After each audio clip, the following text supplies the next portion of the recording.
You're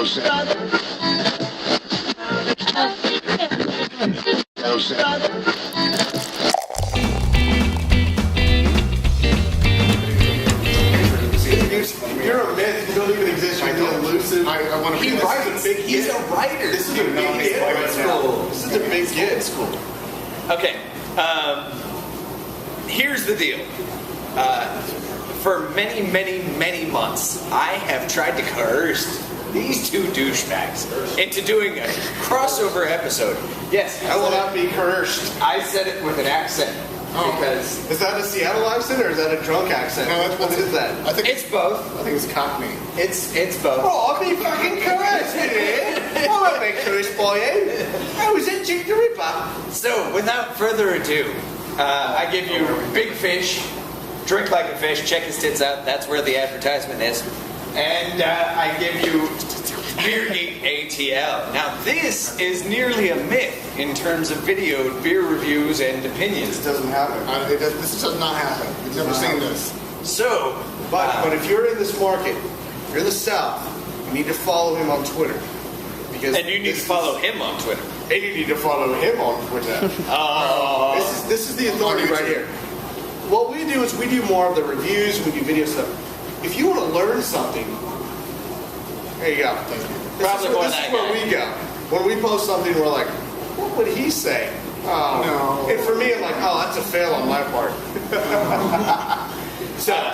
So the entire premise of this episode is actually the entirely revamped Red Brick Mason double IPA.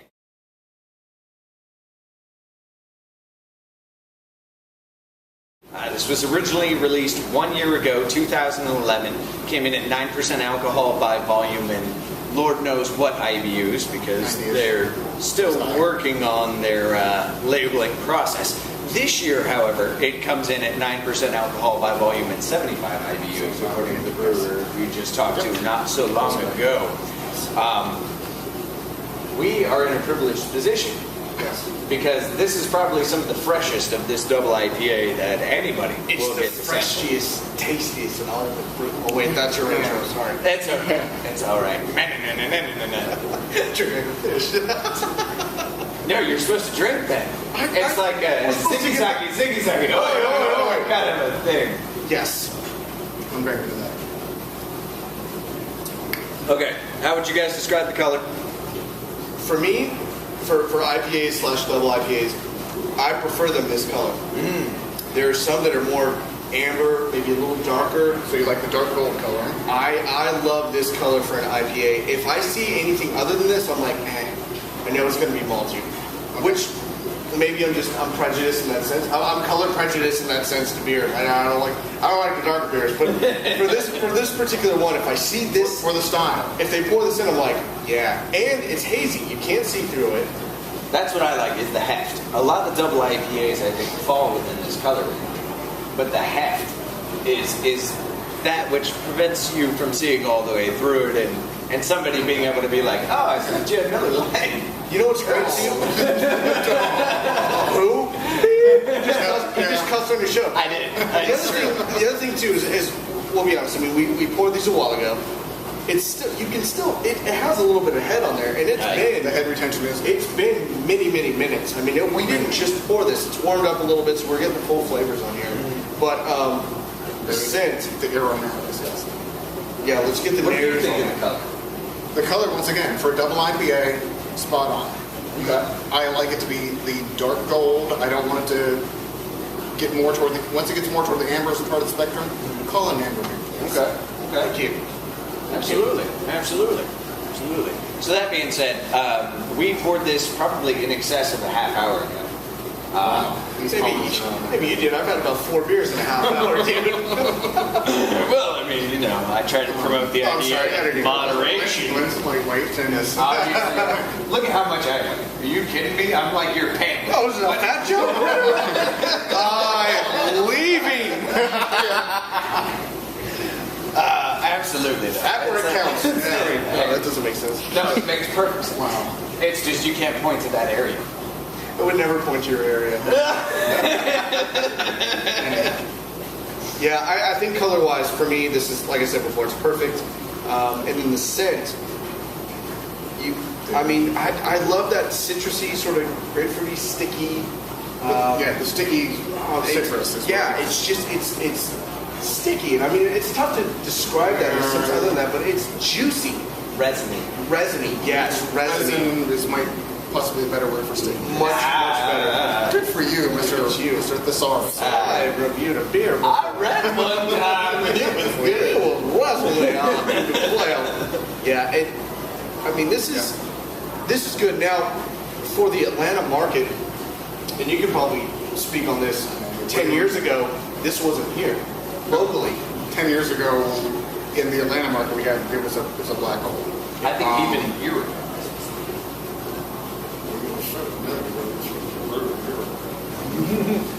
No. But the difference in the recipe from last year to this year, I think, is noteworthy. I think last year it played almost similar to an English variation of a double IPA, as opposed to a more American. Last year's was more on the amber side. Last year's had a lot more malt. How many we had tonight of these? Is there any kind of And you would not want to have done that with last year's double IPA. This was much more sessionable. Absolutely. I thought it is something that we can enjoy. A bit more sharp. And this year, they seem to have mastered that floral aspect, where the floral aromatics come through at the beginning. And then you still get that nice, not sharp, not caustic, not aggressive bitterness at the end. But you get a bitterness here in the deeper part. Last year, bitter-wise, it was like divorced mother and too bitter. It was up there. That's the kind of analogy we needed. Yes. Right there. This one was a little more like, I'm getting alimony now. I'm okay. But it's sessionable. It was a palate record last year, which, if you're drinking just this beer, their double IPA, then you're like, okay, fine, I'll have a few. This one, though, is a little more, you can pair this with other things, you can eat a meal with this. This is easier on your system. And it's not that I didn't hate that one. I'm enjoying this one that much more. Yeah, that harkens back to what we were talking about earlier, is what you can sit down and consume a few of. Every day. This is a big, delicious flavors. Yeah. It's apart from the crowd. Yeah. And still something you can sit down and have 6 of. Yeah, absolutely. In one. Absolutely. This stands which out. Is exactly proof of that right now. Exactly what they wanted, because they want you to want to have 6 of them because it comes in a 4-pack. That's a completely different point. Is that like buying the hot dog buns and the hot dog? I think that's exactly the nerve you struck there. I don't want my beer people to be in marketing and sales. No, I think it was a great, they're Atlanta's oldest brewery. They are since '93. There's other ones, and it was great to see. They didn't have bad offerings before. No, it was good stuff. And then they came out with the Brick Mason series, and they just sort of took what they were doing before and they stepped it up a notch. And their first ones were sort of this brown ale that was infused with Jack Daniel's barrels, and it was their 16. Their 16th anniversary, yes. And then you're like, okay, cool. I want to see what they do next. And they came out with this, and you're like, okay. And every beer geek that had this was like, I'm precious. This is quintessential. If you're a hophead, this is perfect for you. If you're just getting introduced to hops, this is a great double IPA for a to double. get into. Yeah, for a benchmark double IPA. It's got the color, it's got the aroma, and it's got the malt backbone. Yeah, textbook-wise, this is perfect. And I think if you serve this to a noob and didn't tell them, hey, this is 75 IBUs, this is a big hop palate-destroying bomb, they wouldn't know it. It's the name of my next homebrew, by the way. They wouldn't know it. I think at 75 IBUs, this drink's extremely approachable. Yeah. And that's really what I love about this corner that Red Brick has recently turned. With the reaffirmation of their porter, the introduction of the Brick Mason series, these guys are effectively staking claim and saying, look, we are Atlanta's oldest brewery. We are so for a reason. Not only have we the number of breweries that have come and gone and haven't made it in that time period speaks for itself. So I see what you people who not even a year or two ago would accuse Red Brick for a lack of diversity can really only point to their longevity as evidence. Okay. Yeah. It's a good beer. I mean, I don't do a rating system. I basically say, if I were to buy this beer, would I buy it again? Hands down, I'd buy it again. And I have bought it, and it's in my refrigerator at the house. So Absolutely. This will, as long as they brew it, I'll buy it. Absolutely. And one of my big factors is always the quality versus the price point. And I think even at a 4-pack, even though it's 9% alcohol by volume, this is going to run you between 10 and 12 bucks for retail. I think it's certainly worth it. Now we are blessed. We're drinking fresh as fresh can be in terms of